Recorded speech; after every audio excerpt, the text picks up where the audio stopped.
Last time we were talking about isotopes and how we then use that information to build up what the atomic masses are, either for elements or for compounds. Whether they're covalently bonded molecules or ionic compounds, we can use the numbers on the periodic table and add things up to come up with the molecular mass of something, or the formula mass if it's an ionic compound. And then at the very end, we talked about, well, okay, that's fine, but an AMU, I mean, what is an AMU? Let me scroll back to our favorite slide here. Where is it? Should we do our daily mantra? Yes, no? Yeah. The atomic number defines The element. the element. The number of protons, the element. The mass number tells you what? Number of protons and neutrons, and what does that tell you about? The isotope that you're looking at. And then in the upper right-hand corner, charge, and that tells you what ion that you're looking at. That's right. Now, right up above that, there's something that I haven't really talked about, but it's been here all the time, and it's a definition of what the atomic mass unit is. AMU, atomic mass unit, is equal to 1/12 the mass of one atom of carbon-12. That's a specific isotope. And that's not just, that's not a weighted average, right? That's one atom. One atom of carbon-12. And you know now how many protons are in one atom of carbon-12? How many protons? 6 protons. How many neutrons? 6. And how many electrons? 6. Although for mass, we're not really even going to consider the electrons. We're still going to say that the electrons have pretty negligible mass compared to the mass of protons and neutrons.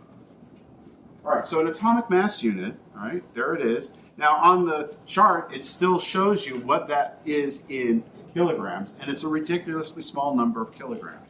There's no way you can put one atom of carbon-12 onto a balance anywhere and get that mass in kilograms. All right?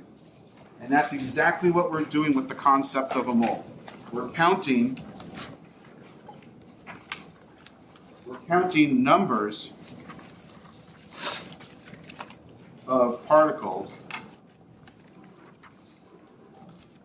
by their mass. If we know what the mass is, then we know how many things are there. That's really what the concept of the mole is. It's really a quantity.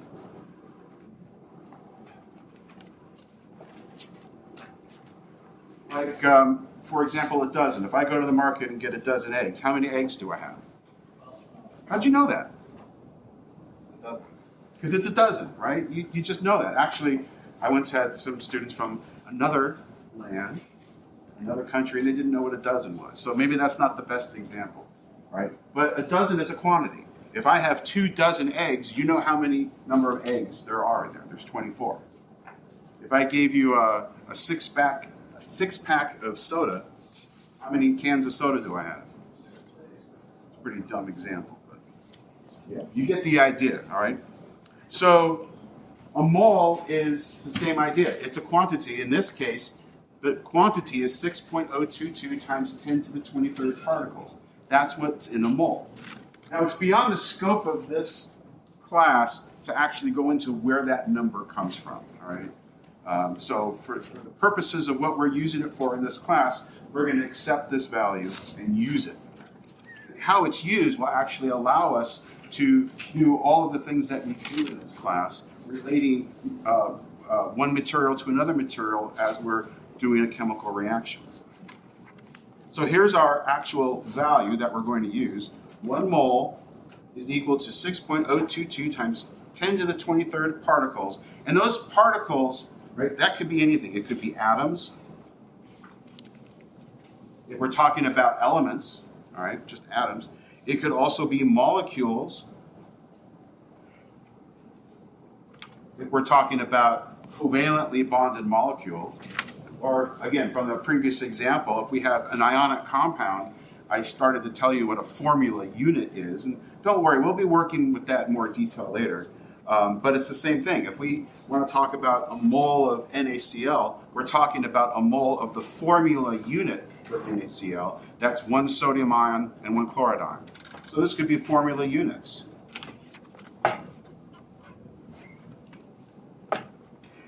We could have a mole of eggs, I suppose, you know. But as maybe there's time, I'll give you a practical example of this. It doesn't make sense to use this idea, this concept of a mole, if we're talking about something on the macro scale.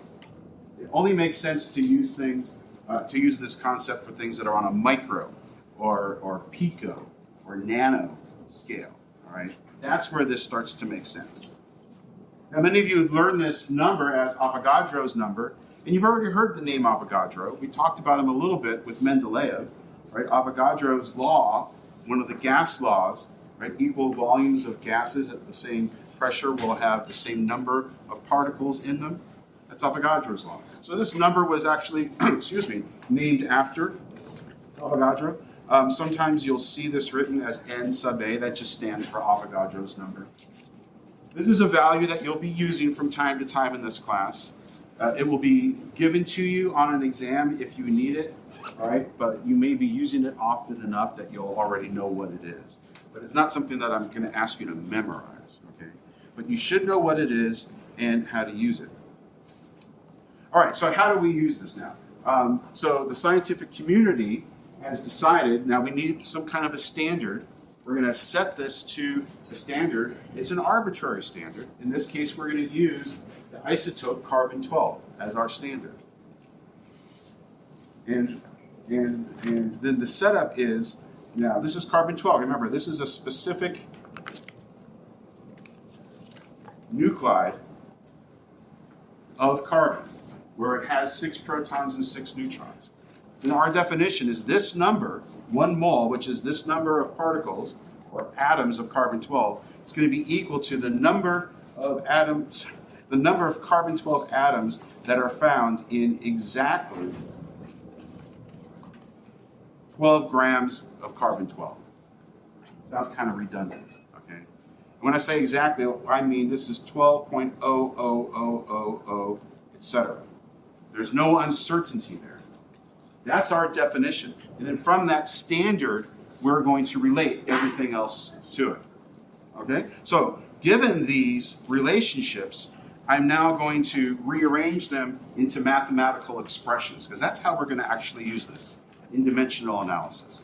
So all I'm going to do is take these definitions and turn them into some math.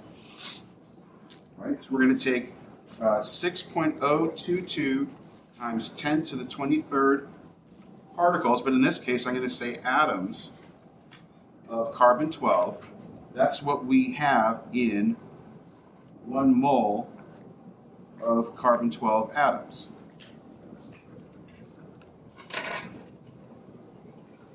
By the way, I spelled mole as just MOL, and on the slide it's MOLE. It's the same thing. That's the actual unit that we're going to be using, the mole. You can think of it as short for molecules, but it's not really what it is. But we use MOLE or MOL interchangeably. Actually, MOL is the actual unit that you would write. MOLE is the word, so I don't know, we save so much ink by just dropping the E. But I tend to use them interchangeably. You should get used to seeing them interchangeably. All right, so that's just a value from the definition, and we're going to set this equal to another value that we have in our definition. There are exactly 12 grams of carbon-12 in every 1 mole of carbon-12. Okay?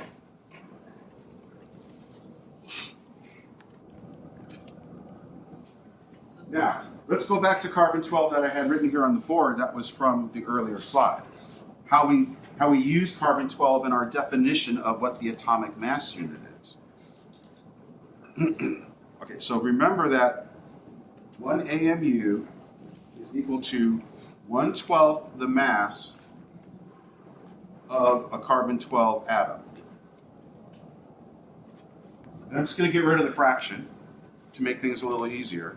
Okay, So I'm going to divide everything by 12 to get rid of the fraction. That means that 12 AMU, atomic mass units, is equal to the mass of one atom of carbon-12 isotope. Okay, we good? Nothing up my sleeve? So I'm going to take this then and write that as a mathematical expression. There's 12 atomic mass units for every one atom of carbon-12.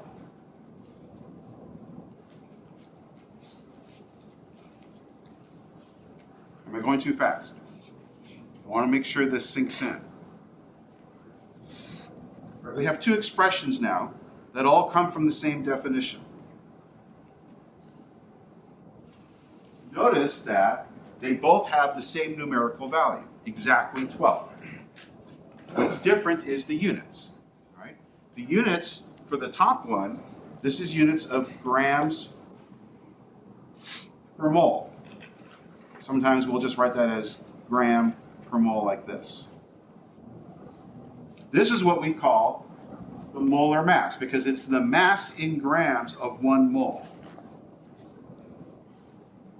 The molar mass. It's the mass in grams of 1 mole. And sometimes as a unit, instead of grams, whoops, let's not do that. I'll move this over just a little bit. Instead of writing out grams per mole, sometimes you'll see this written as a fancy M. Sometimes you'll see it written as MM for molar mass. If you go on and take biochemistry, we'll also call this a Dalton. We're not going to be using Daltons in this class. You know who Dalton is, though. Right? We talked about Dalton. All of these mean the same thing. It's grams per mole. Now, for the bottom one, where we have atomic mass units per atom, well, you already know what that is. We talked about that yesterday. That's the atomic mass. That's the mass of one atom in AMUs. Okay? But the number is the same. Now, what did we learn about the atomic mass yesterday? Monday. Where do we find information on the atomic mass in this classroom? Periodic table. Those numbers. Now, that's the weighted average of all the isotopes. Right? That's fine. This definition just comes from one isotope of one element.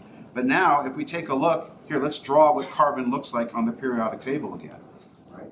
Carbon has a 6 up here, and a C for the element, and then down below it has 12.011 in a box, right? So we know that this is the weighted average. Right? That's the atomic mass. And by this definition, it's the average mass of one atom.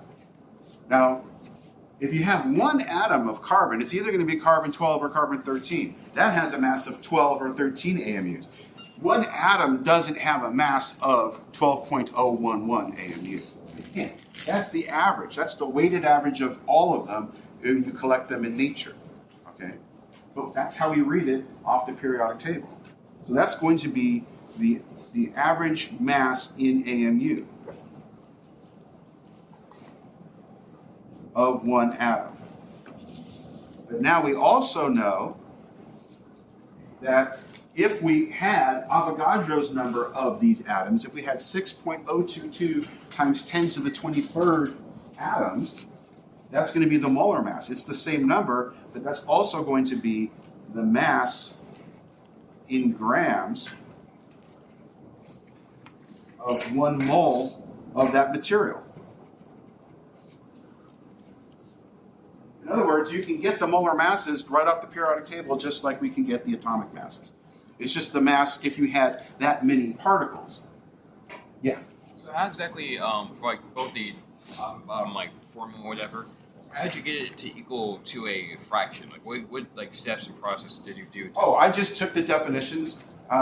Anytime you have that's a great question. Anytime you have a conversion factor, and in fact, that's what these are. These are conversion factors. Whatever's in the numerator is the same thing as what's in the denominator. It's always the same quantity. The difference is the units, and we use them to convert from one set of units to another. So I've just done the same thing here with our definition. In our definition, right, I just took the number of carbon-12 atoms in 12 grams of carbon. That's equal to 1 mole, which is equal to 6.022 times 10 to the 23rd. All of those are describing the same quantity, just with different units. So all I did was put them in conversion factors. Okay? So that's where the task comes from. The task that I'm talking about is when you need to come up with the molar mass of things, you just go to the periodic table and you use the little numbers underneath the chemical symbols. But that's what you're doing. You're just figuring out what's the mass. If I had Avogadro's number of these things, that's what the mass would actually be in grams. And we can measure that on the balance. You can measure 6 times 10 to the 23rd particles of carbon on the balance, because that's going to equal 12 grams. And you can certainly measure 12 grams on the balance. Okay? Let's have a little bit of fun with Avogadro's number. Just to really drive this home, how big this number really is. Because this is a really big number. What can you do with 1 mole of pennies? I told you, it doesn't really make sense to have a mole of pennies. It's a macro thing. Right, so let's take a look at how far we can get. 1 mole of pennies, shall we? All right. So let's start with the number, Avogadro's number, 6.022 times 10 to the 23rd pennies. And to give you a scale for this, let's look at the number of people on this planet. Anybody know how many people are on this planet right now? Billion-ish. It's a little less than 8 billion-ish. I actually looked it up before we came down here, and at least a year ago, it was around 7.9 billion people.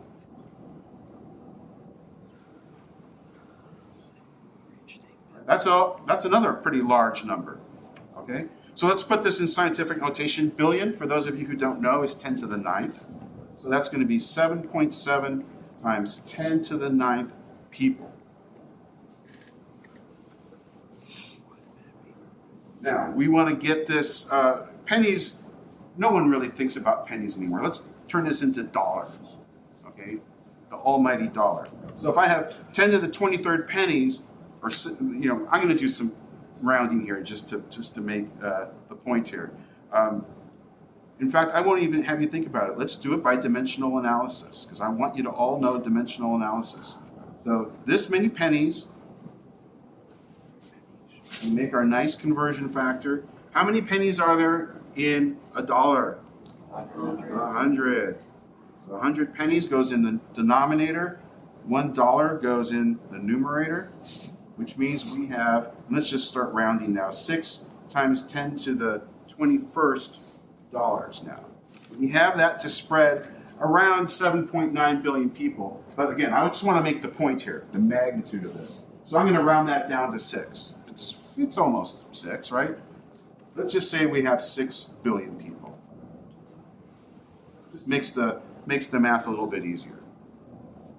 Right? If you know how to work with exponents, right, the 6's cancel out to 1, and you subtract the exponents, that's going to be approximately 10 to the 12th dollars per person on this planet right now.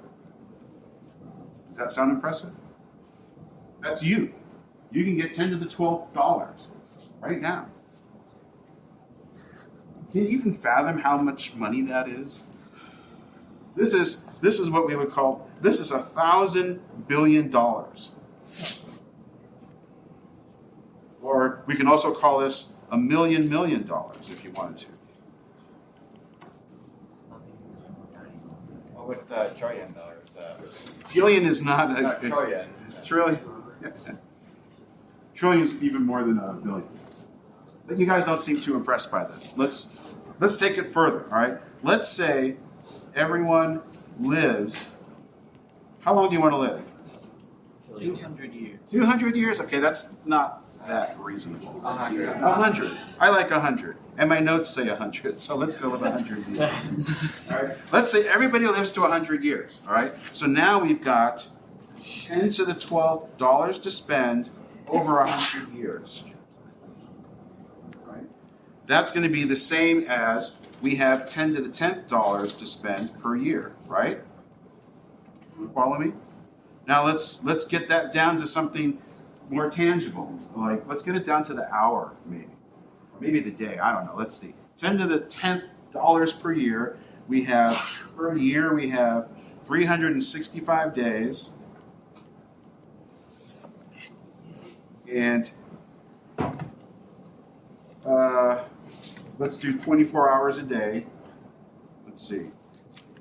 Every day we have 24 hours. What does that give us? I don't know. I need my calculator. 10 to the 1 times 10 to the 10th divided by 365 divided by 24 gives me, and we'll round this to around, let's see, 1, 2, 3, 4, 5, 6. Right? This is about 1.1 times 10 to the 6th dollars per day. 10 to the 6th. Do you know what that is? That's $1 million. $1 million a day. Does that seem a little bit better to you?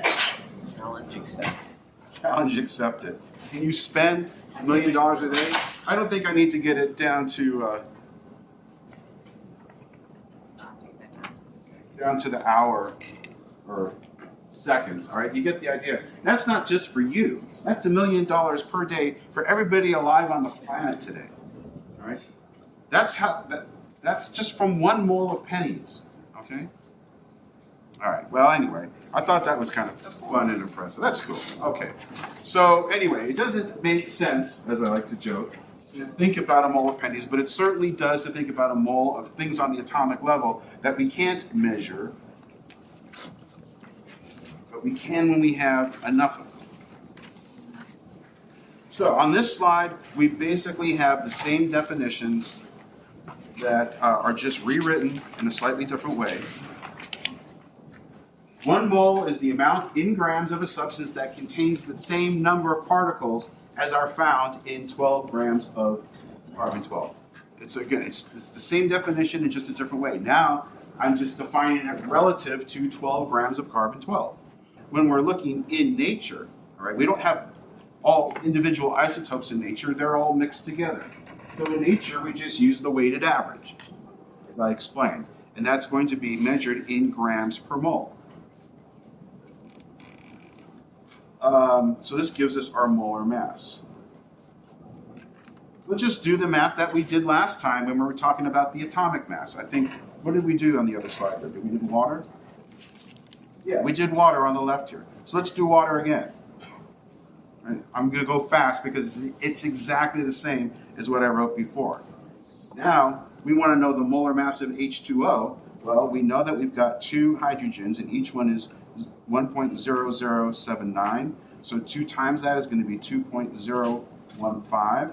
But now that's grams per mole because we're working with a mole of this stuff. And then the oxygen, that's for hydrogen. The oxygen is 1 times 115.999. So that's going to give us 15.999 grams per mole. So if I want to have Avogadro's number of water molecules, all I need to do is go to the balance and measure out 18.014 grams, and I'm going to have 1 mole of H2O. Just got all those numbers from the periodic table. Now, practically, how are you going to be using this in chemistry class all semester long is you're going to be taking some mass in grams and converting it into moles, or take some number of moles and converting it into mass, using the molar mass as a conversion factor. And many students we'll say, oh, yeah, I remember that if I have grams, I divide by the molar mass and that gives me moles. Or maybe I multiply by the molar mass and that gives me moles, and backwards and forwards. And you have to remember that. And chances are, if you just try to remember it, then come exam time, you won't remember it and you have a 50-50 chance. So instead, do it by dimensional analysis and then you never have to memorize anything. Just like I taught you how to do dimensional analysis. Start with what's given. What's given here is 3.5 moles of calcium.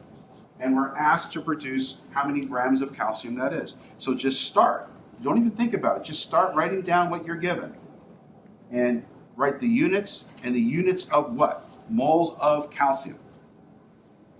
Don't leave anything uncertain. Right? That's what's given.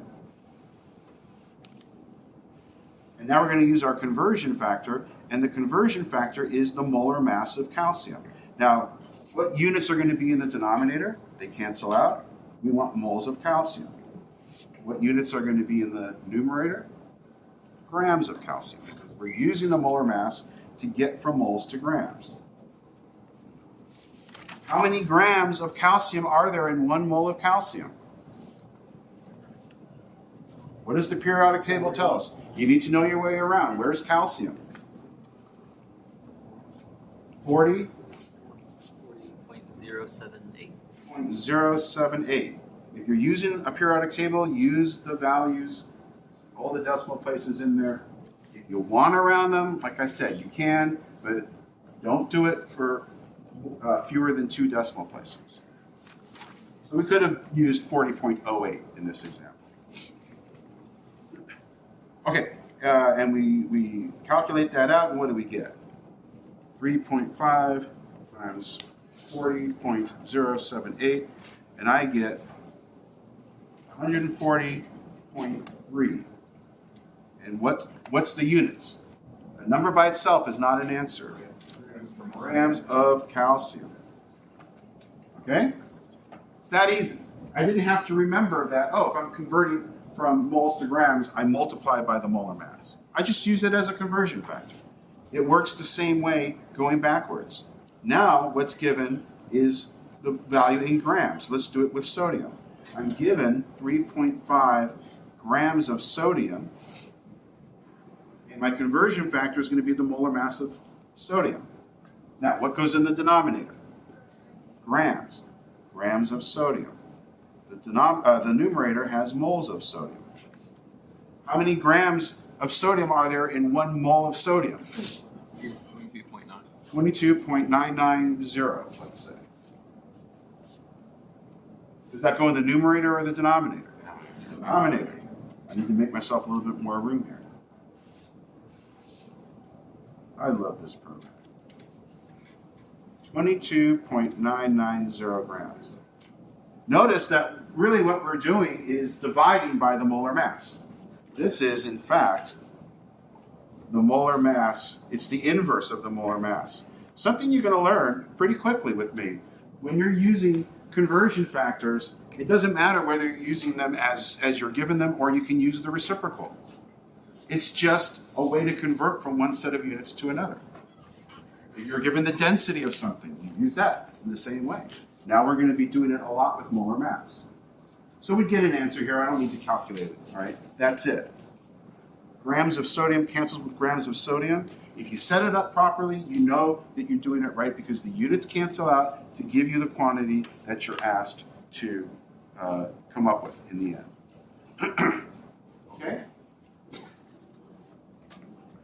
So let's now circle back. Actually, before we even circle back, let me show you one more example. This is from the textbook. We've got 4 different elements here. And this picture is supposed to show 1 mole of all 4 of these things.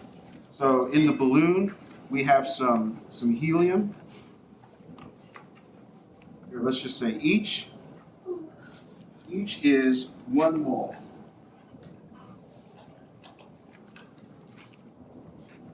So in the balloon, we have some helium. If it's 1 mole of helium, what's the mass of the gas in that balloon? 4 point, what does it say? 0.00. 4.0026 grams. That's 1 mole. Down below here, we've got some sulfur. Know how to spell these things in addition to what their symbols are? What's the mass of 1 mole of sulfur? 32.05. You can see it from there? Yeah. 32.065 grams. Here's some copper. 1 mole of copper. Now, amount-wise, that looks about the same, okay? And here's some mercury in the vial. Again, it looks about the same amount, right?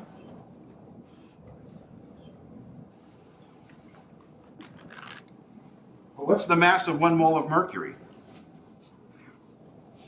You have to find mercury on the periodic table. You have to know what the symbol. What's the symbol for mercury? HG. Hg. Where is it?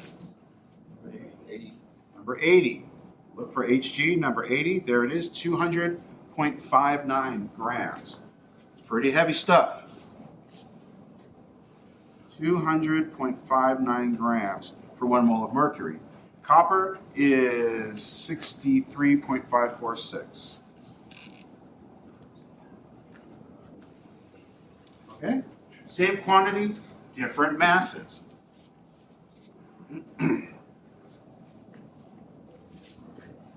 This little diagram on the right-hand side, I only put it in there for one reason. It's in your textbook, all right? And it tells you how to convert between the mass in grams to moles and from moles to atoms using Avogadro's number and the molar mass, okay? I put it up here to tell you to ignore that, all right? That's just what I said. Don't memorize what the pathway is when you multiply or divide by the molar mass or Avogadro's number. Just set it up by dimensional analysis. We'll be practicing doing that at the end of lecture today, okay? All right, so I'm going to go back to this reaction that I showed you at the very beginning of this chapter. Let me move this over here a little bit. I'm going to use this space to put up this reaction again with hydrogen peroxide decomposing into H2O plus O2. Remember that? And we balanced it to obey the law of conservation of mass, right? We need 2 molecules of hydrogen peroxide. In case you didn't know, this is hydrogen peroxide. And that decomposes into 2 molecules of H2O and 1 molecule of O2. And we'll be doing a lot of this later on in class, how to balance chemical reactions like this, right? But start to learn, all right? The subscripts, we already know now what these subscripts mean. These subscripts, this is the ratio of atoms within a compound. And these coefficients in red that are in front of each thing, I'm calling these are coefficients. This is what we learned all the way back in lecture 1 with Proust and Dalton and how things recombined in small whole number ratios, right? This is what we learned from Proust. Heard that name again, Dalton. Things combine in small whole number ratios. This is now going to be what we call molar ratios. We have molar masses. Well, we know what the mass of each 1 mole is, right? And now we know, well, it's not just 2 molecules of hydrogen peroxide decomposing to 2 molecules of H2O and 1 molecule of O2. Now I'm going to say that for every 2 moles of hydrogen peroxide, that decomposes into 2 moles of H2O and 1 mole of O2. These are molar ratios. And we work with molar ratios all the time in this class. it's part of a larger subject called stoichiometry that we actually won't be talking about until later in chapter 7, but it's so important that you're going to be doing 2 labs on stoichiometry, not next week's lab, but the week after that. You're going to start learning about stoichiometry. So you're going to be seeing it here now for the first time, and then we're going to leave it for a little bit, but I don't want you to forget about molar ratios and stoichiometry. Once you have a balanced equation like this, you can set up all sorts of conversion factors. And conversion factors can be used in dimensional analysis.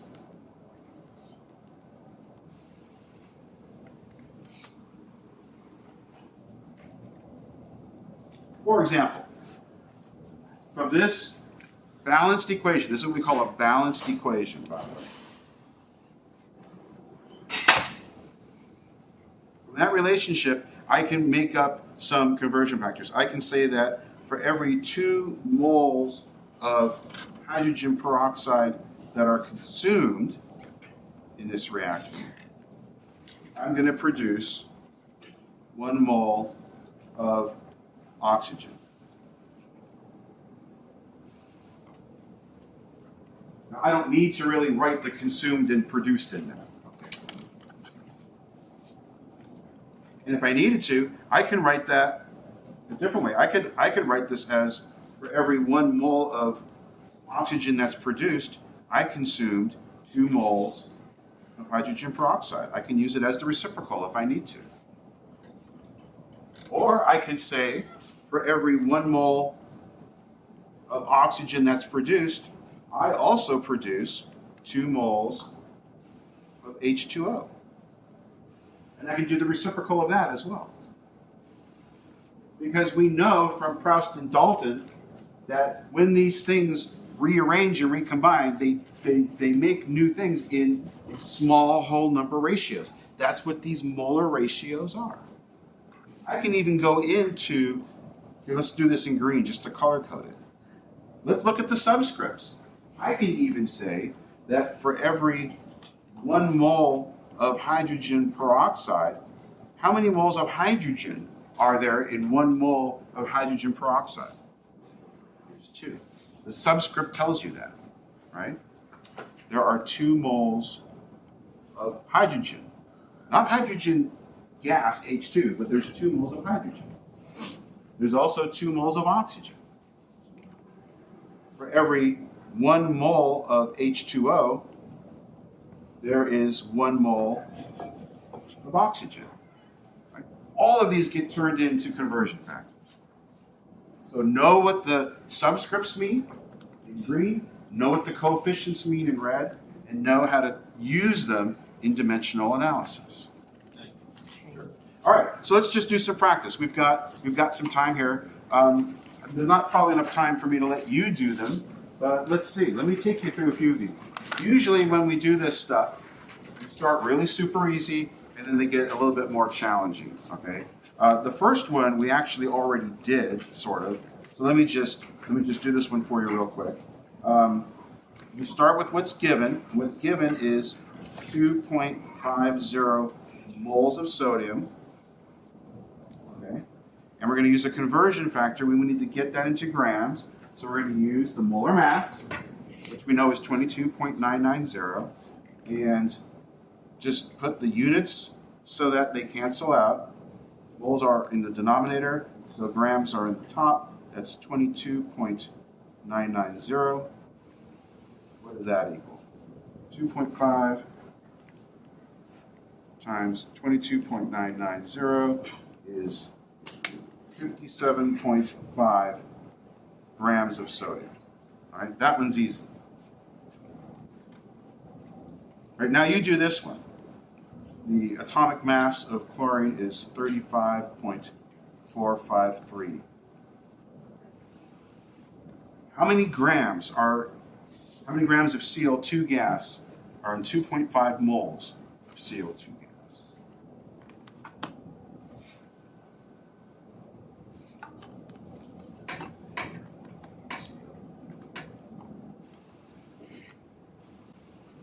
What's the molar mass of Cl2 gas?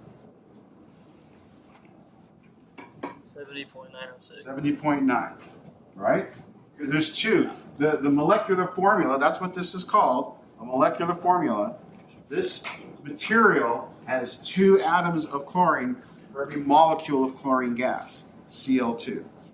So we need to double this. This is going to be 70.9 grams of chlorine gas for every 1 mole of chlorine gas. And then that gives you a number, whatever that is. 177 point what? 265? Really? I rounded it to 2.5. Well, whatever. Even that's too many sig figs, because if we really wanted to care about the sig figs, right, that's what's given, so we need to report that to 3 sig figs. So this would be reported as 177 grams of chlorine gas. Always put your units in units of what in your answer. All right, let's answer this one. How many grams of sodium chloride are found in 2.5 moles of sodium chloride? Do you have it yet? I hope you do. These should be pretty straightforward. And they totaled up. I gave you, of course, you can just look in your notes because we calculated this earlier. It's 58.443 grams of sodium chloride for every 1 mole of sodium chloride. So what does that equal? Say louder, please. Well, again, we would only round this to 3 sig figs. So it would be 146 grams of sodium chloride. Right? Now you do this one. How many moles of carbon dioxide are in 2.5 grams of carbon dioxide? You can figure that out. You've got 2 oxygens. So what's 15.999 times 2? You don't need a calculator for that. What's 16 times 2? 32. Well, this is almost 32, but it's 0.001 times 2 less than that. So it's 31.998. 12.011. 9, 10, 10. So 44.01 grams of CO2 gives you, I don't even need to calculate it, right? This is, let's go ahead and calculate it. It's an easy calculation. What is it? 0.06. 0.06. Now that's rounding to 2 2 sig figs. We need to report it to 3 sig figs. So what is it to 3 sig figs? 5.66. I'm going to keep it in floating decimal. How about that? Is that good?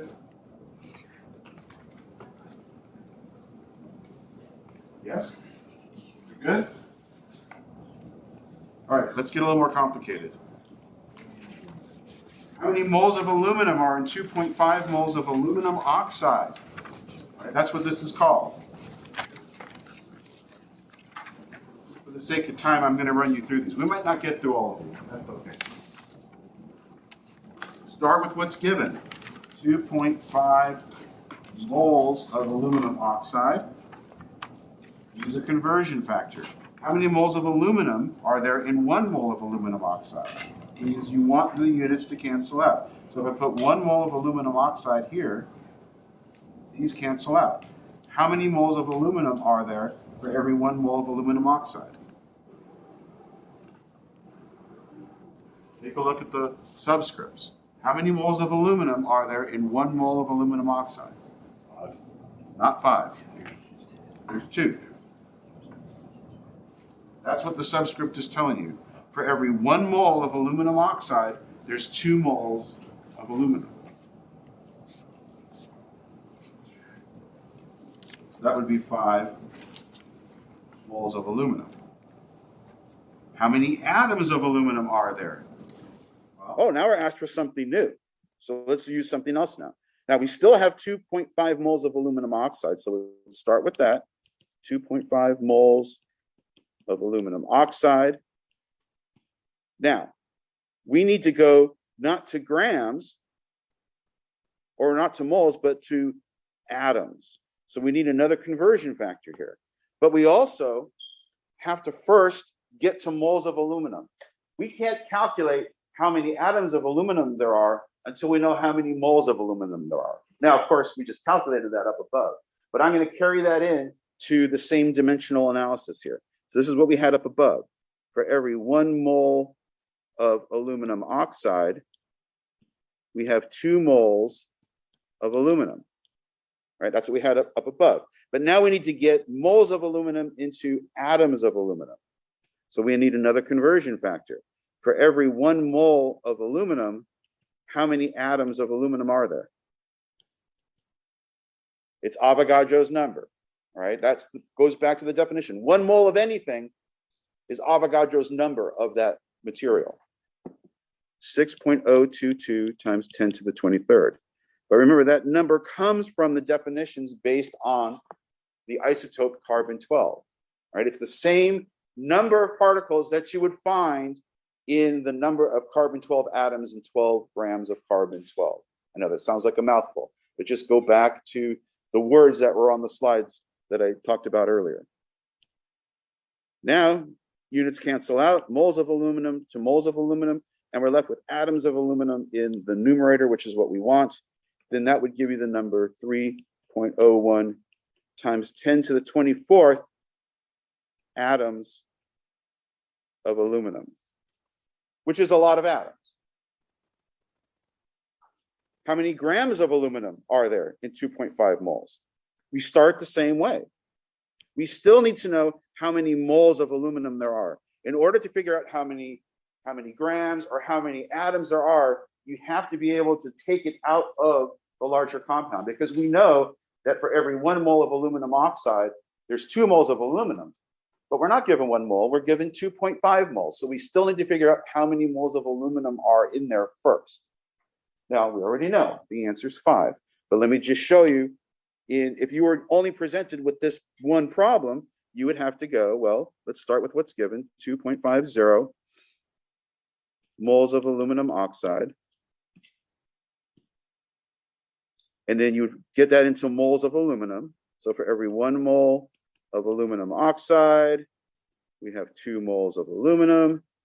But now we need to get it into grams. So the last term is a different conversion factor.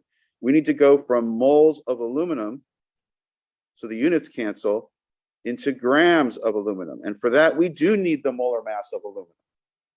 And you look at the periodic table, the molar mass of aluminum is 26.98 grams of aluminum for every 1 mole of aluminum. Right? Now we can get that answer. 134.9 grams of aluminum. How about if we wanted something else? Let's figure out how many grams of aluminum. I know, I don't know why I wrote it this way. How many grams of aluminum are in 2.5 moles of this thing? Look at this. Look at this crazy thing. It's called mica. Now that one, you might look at it and go, I have no idea what to do. But it's not as confusing as it might look. If you are bamboozled by a question, all right, just take a deep breath and look at what's in the question and see if you can find the right components in what's given and find your conversion factors and use dimensional analysis. It will save your life. So what's given? Even if you don't know what to do, just start with what's given. What's given here? 2.5 moles of, I'm not going to write that whole thing out. I'm just going to write mica. Okay? That's what's given. Now we want to know how many grams of aluminum there are in there. So we need to do what? What do we need to extract from this mica? Moles of aluminum, right? So for every 1 mole of mica, how many moles of aluminum are there? There's 3. 3 moles of aluminum. And we're asked for grams, so now we just use the molar mass for aluminum, 26.98 grams of aluminum per mole, and we'll have our answer. You see how easy that is? Whatever that answer is. I didn't calculate it in my notes, but you can now just run that through.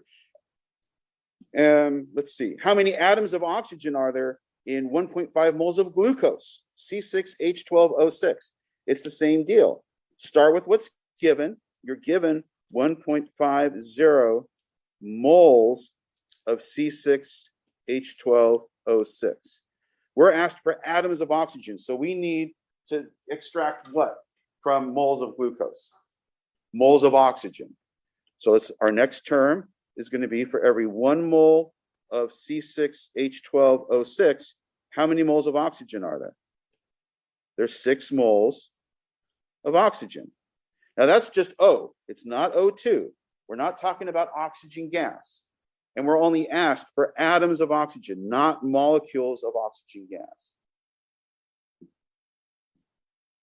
So we only need O there. So that's moles. And so we know that the next term is going to have moles of oxygen in the denominator. What's going to go in the numerator? Atoms. We're asked for atoms.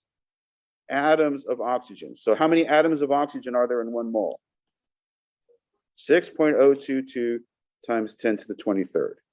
Okay? If I were asked for grams instead, let's say we change this to grams. Then this term changes to 15.999 grams of oxygen per 1 mole. Okay?